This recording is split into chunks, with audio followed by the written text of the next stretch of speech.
This is a very informal kind of chat, you know, but I do have some questions because I'm very, very curious when I talk to another dreamer, especially accomplished dreamers that have put out a product, because I believe that it takes a lot to birth that into the physical reality, you know, like I want to know your process, like what made you want to bring this out, and how was the process in birthing your book, which is, let me show it here, it's Dreams of Awakening. Is this your first dream product? Yeah. Well, did it take you a long time to bring it here now in 2013? Was it something that was years, or is it something that boom happened quickly? Yeah, it took about 3.5 years. Okay. The book came from my teacher, the Buddhist teacher who first asked me to give talks on lucid dreaming. He suggested that I write this book. So what I started to do was I was just taking transcripts. So I'd listen to myself giving a talk, and then I kind of like type up the transcript, and that was kind of the first few chapters of the book. But I had no experience writing books, but what I did have is I did my degree in script writing in Oh, really? So you'll notice the book's in 3 parts. Now, roughly, right. I was working to a playwright's three-act structure there. So there should be somewhat of a kind of a narrative arc working through it with my kind of personal story, but more importantly, the story of how you can get into lucid dreaming. So the first part kind of sets you up for the second part, you go on the kind of hero's journey into the lucid dream state. And then part 3, we look at all the really weird stuff like out-of-body work, prophetic dreaming, lucid living, all this kind of stuff, as if we get into this kind of a third act of the play when, you know, the real juice starts to appear. Oh, you know, now that you mentioned that, now that makes more sense to me. You know, okay. Because I was trying to figure out, because I noticed there was a quick change in the middle of the book. Yeah. I mean, nowhere do I reference that. You know, I'd only say it because you asked the question. It's a cool question. But no, I didn't really know what I was doing. I was just kind of making it up as I went along. But from the script writing, I was used to writing pieces. But to be honest, if somebody told me how hard it was to write a book, I just wouldn't have done it. You know, I thought the book was finished 1.5 years ago. And then it went into editing. And then the real work started. And then it went to Hay House. And then loads of stuff had to be reworked and this kind of stuff. Now, how did you manifest Hay House? Yeah, how did I manifest a house? Out of the ashes of absolute failure. I actually got dumped by my publisher. I was signed, verbally signed. Luckily, I was a week away from signing on paper. So close to what wouldn't have been so good. But I was verbally signed to a small indie publisher in South Africa, who we're still on great terms with. Who were just going to, you know, publish a few hundred, and it would just be out kind of Buddhist bookshops and stuff like that. Luckily, in the end, when the kind of falling out with that publisher over several things about it being on digital release and me wanting to give out, I wanted to give out quite a lot of the book for free and stuff like that, and we had disagreements on that. And yeah, in the end, I kind of got dumped by the publisher. And thank God. Yeah, kind of, yeah. And I was like, oh my God. So I was thinking, oh God, I have to ring my Buddhist teachers and tell them that, you know, I've messed up the whole project, all this kind of stuff. And then the next day I called up a couple of friends. One of them is a guy called Tim Freak, with a wonderful name, who's quite a well-known British philosopher who writes these books about lucid living and Christian Gnosticism and stuff. Yeah, you mentioned him. Yeah, so he's kind of, in the book, he's kind of a mentor figure to me. So I told him what happened. He said, look, Charlie, don't worry, I'm going to give you the email of someone at Hay House. So I emailed Hay House, just think total cold call. I thought they're not even going to get back to me. They got back to me within about 24 hours saying, oh, this is so strange. We just had a meeting where we said we've got no one who writes on lucid dreaming. And at that point I thought, right, I'm in the flow. You know, we're in a kind of a flow of manifestation here. Total flow. So I sent a couple of chapters of the book, and then they got back to me, and then I went away on retreat, like a Buddhist retreat for 3 weeks, like isolated, no email, no nothing, in South Africa. And while I was away, they were emailing me saying, look, we really want you to come in for a publication meeting. We want to see the rest of the book. So I got back from retreat, and there are all these emails. You're like, oh my God. Yeah, and I thought, oh guys, I quickly emailed them back. I was ringing them up, I've been away. It was just such a hectic time, but in the end, manifested beautifully. And you know, I made friends with the old publisher, and we're all in good terms now. The smaller publisher and Hay House have been great. So yeah, it was kind of out of the ashes of perceived failure, actually, that I landed with Hay House, and they're such a good company to be with. You know, they're very, very good at what they do, and they love what they do, which you can kind of feel. That's why they're successful. Yeah. I believe that. You know, that's a great story, because for me, you know, people just usually, I used to just see final products like, poof, they just appear out of nowhere. But after working on some projects, I realized, you know what? A lot of people stop in the middle and change projects because they want to keep that like happy, fresh feeling of a new project. Yeah, the honeymoon period, right? But the truth is that always ends, and the rest of it is work, work, work. And I mean, it's still fun, but it's so stressful. And I realized this, and I'm like, wow, it just takes, no wonder I've always shifted projects so quickly, you know? And now I'm sticking to one, and it's like my recordings, and it's just like, it's around dreaming, but it's like with my hypnotherapy and all these things. But even that, it's like I create my own music, and then I have to think about the whole journey and then the script and listening to it, and I get hypnotized over and over again listening to it. It's not easy, and then I don't want to hear myself anymore. Yeah, so it's kind of like, and then, you know, by the 100th time, you lose perspective. And I have to show it to my husband, like, I can't hear this anymore. Like, I don't know, you know, I'm going crazy. Like, I'm dreaming. I didn't know you did that. I've just done a CD for Hay House, actually. I saw that, and I was like, wow, that's so I cool. had the same thing. I had to listen to myself, put myself into hypnosis. Isn't that crazy? All the tracks over and over again, and to guide you into sleep meditation. So I could only try the tracks when I was asleep. So it was really hectic. But I think it's cool. I like the CD. Yeah, that's out in like December or something. But I think you'll appreciate that from a kind of hypnotherapeutic standpoint. Yeah, I want to hear that. Well, we should exchange. We should exchange. I enjoyed making the music for it too. It was fun.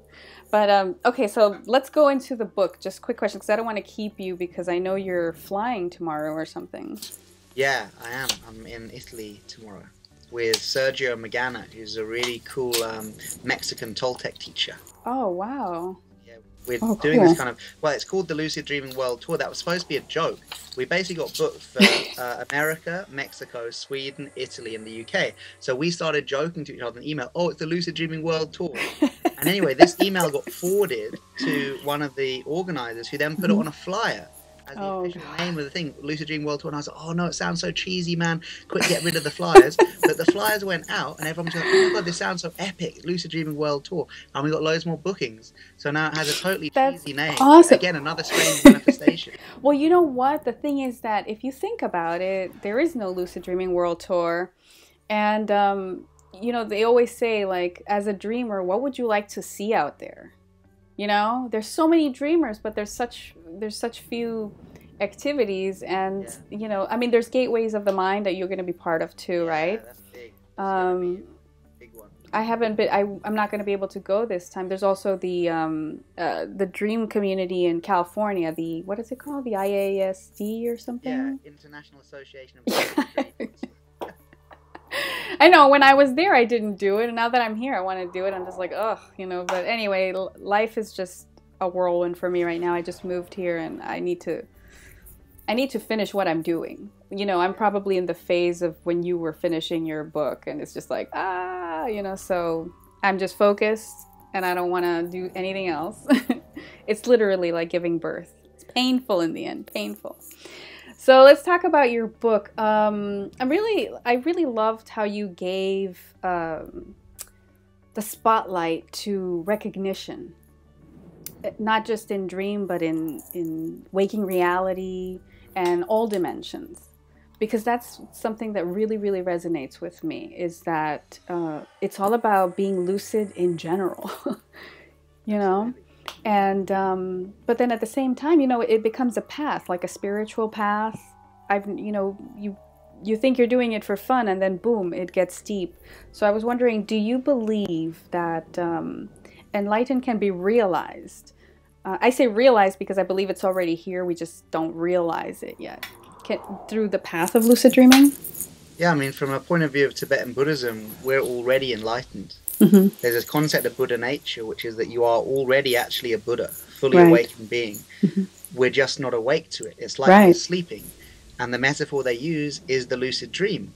In the same way as we wake up in the dream and go, aha, what I thought was separate from me, dualistically existing from me, outside of myself, is in fact part of me, non-dualistic and non-separate, to a degree of inseparability that leads us into a universal state of oneness. Now, we have that experience in a fully lucid dream. If we were to become fully lucid in this state, so too apparently would we have that same experience. And that's what this awakening is. Waking up to what? Waking up from the illusion of separateness to an awareness of an infinite oneness between all things and all beings, between you and the computer and the Skype and the whole of New York City, just as we can have in a lucid dream. Because we know when we're having a lucid dream flying over New York, wow, I'm making this. That New York is made from my head. That guitar in the background is made from my mind. Now imagine if we could come into an awareness of that in the waking state. And quantum magic, a lot of this stuff up anyway. So it's like, you know, this isn't a thought experiment. This is a thought practicality. But it's the waking up part that's difficult, right? Oh, it's a the dream is a live manifesting energy, as something that is not just interacting with me, but dimensions of my own inner, you know, scapes. I was born an explorer of that. You know, for me, it was always like, I'm a mystery and something to uncover. And it was just something that was so alive my whole life. And I've been able to come into multidimensional awareness and waking up. And I can, you know, when I fall asleep in some dimensions, my guides come and they're like, you know, you've been falling asleep here and there. You don't remember your classes in the astral. You're, you know, and I have to be like, okay, thank you for the reminder, you know. So they don't, it's not like I'm not even allowed. Sometimes I feel like there's a strictness that I'm not even allowed to fall asleep, or I have implanted in myself, you can't fall asleep. Always, you know, maintain your path. And then this manifests, whether it's my own projection, but it does. I have like an alarm clock that says, you're snoozing. Yeah. You know? That's your Buddha nature. Yeah, and it feels very like, I don't know. I feel grateful because I feel like my unconscious and I are in such a deep communication that it's on a one-way, you know, it's just growing and growing and growing and growing, and falling back is not an option. It's not even like you're falling back. I don't even know how to say it, but anyway, this is why I really enjoyed your book, because it's covering a lot of aspects within the dream and within the waking reality. But I did have a question for you. Do you believe that dreaming is just of the mind, of the brain? Well, you asked two different questions there. Right. Do I believe dreaming is of the mind? That's one question. Do I believe dreaming is of the brain? Another question. Okay, I'll answer them individually. I like that. Do I believe dreaming is of the mind? Yes. From a Buddhist point of view, this is mind as well. But when we use this term mind, you notice I'm not saying my mind or your mind. I'm saying mind as a totality of experience. So yes, I believe that dreaming is actually a dream within a dream, and that the universal mind is this dream. So even if we have lucidity in our dreams, we're still missing half of the point. We're just training to wake up in the actual dream. And lucidity in this dream would be experience of the broad universal mind, acknowledging the oneness within that. Now, the next thing about brain, no. There's got to be more going on than that. I mean, I'm not even sure if mind is in the brain, let alone the dream is in the brain. I'm anti-brain. I am anti-brain. Oh, good. So right answer. So I was wondering, because some people, you know, for them it's like one thing, mind and brain. So for me it's not, but you pointed that out, which is fun. Brain seems to be a reflection of mental process. So when we're going through a certain mental process, the brain responds in a certain way. But this kind of cause and effect between mind and brain, it's where we're at right now. But, you know, there was a time where the world was flat, and that's where we were at right then. Right. So I think to kind of stop at this point where just at the moment there seems to be a direct causal link between brain and mind, doesn't mean that's where it has to stop. The brain seems to definitely be involved in the production of consciousness. That doesn't mean that consciousness is limited to the brain. It means the brain is the genesis of consciousness. Just like the womb is the genesis of you and me. Doesn't mean we're stuck in a womb our whole lives. Who knows? I know. Sometimes, I once had a dream that I was with Krishna. I have a lot of dreams with gods, and Krishna was telling me, let's be blue. It was Krishna in the form of a guru that exists in India at the moment. And we turned blue. But he started turning darker and darker blue. And his eyes grew wide open like ecstasy, like surprise, wonder. And then he started turning into a baby. And we all held the baby. It was me and my family. And there were universes within the dark, dark blue of the body of the baby. And you could hear the sounds of the universe. It was like, pew. It was, I don't know, it's just the strangest sounds I've ever heard. But the galaxies were swirling. I don't know. I woke up. That was one of those dreams where I was like, wow, like it's the womb, the baby, the waking God, the lucid. I don't know. But when I began having the God dreams, I really took those teachings to heart, and you mentioned that there's a certain aspect within Tibetan dream yoga where you receive the teachings from the Buddha, from the enlightened masters. Yeah, I mean, which in one way is, in you anyway, but it seems that in the lucid dream state we can receive teachings from our own higher self, which will often manifest in the form of our belief system. So if you're really into Jesus, it might be Jesus who comes into your lucid dream and teaches you. It's still you teaching you, but it's your divine potential teaching you through the medium of Jesus, or whatever your belief system is. But it seems that that's not always the case. That on some occasions, if people have recognized the nature of their mind, so they're fully awakened, and you let them, they can enter your dream. And then you might be receiving teachings from something actually exterior to your own mental process. And that's when it gets really interesting. Okay, if you were to describe the unconscious to a child, like in a short paragraph, what would you say?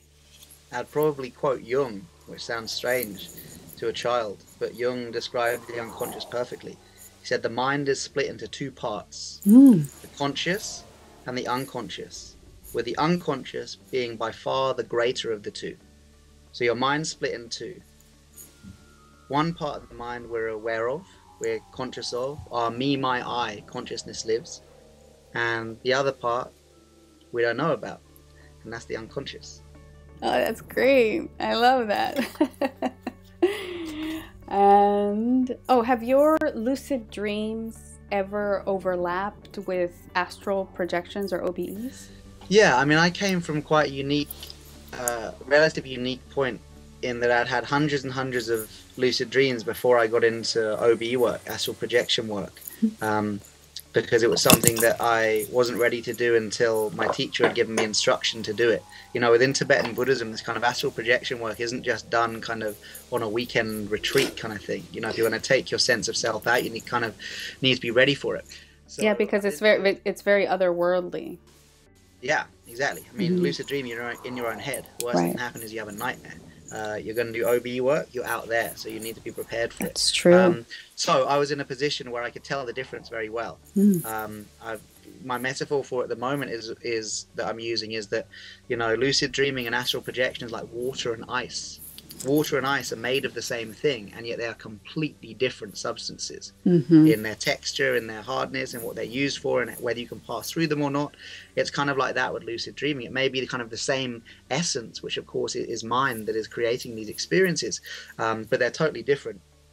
There's been overlap as a practice you can do in the lucid dream to go out, to kind of leave the lucid dream state. But there are still, and I mentioned this in the book, there's still loads of people getting thinking they're having OBEs when they're having lucid dreams. And their main thing is, but it was too realistic to be a lucid dream. And I'm like, that's the classic. That's actually where the lucidity goes. It goes into a very realistic, how real, I once had a dream where I actually dreamt with Thomas, and I was showing them you can choose this path, and it was the path of all these supernatural abilities. I said, or this path, which is the path of making it so real you think it's your waking reality.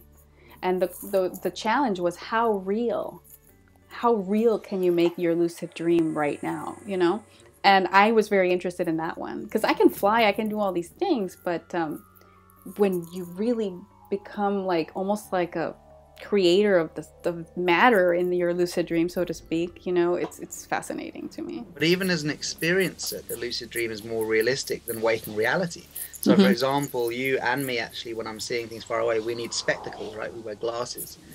Now in a lucid dream, I have perfect 20/20 vision, and you do probably too. So in the lucid dream state, we're experiencing a reality unhindered by the constraints of the physical body. So this means that in many ways, lucid dreaming is actually an experience of hyper-reality. You know, when you eat something in a lucid dream, it's not your taste buds tasting it.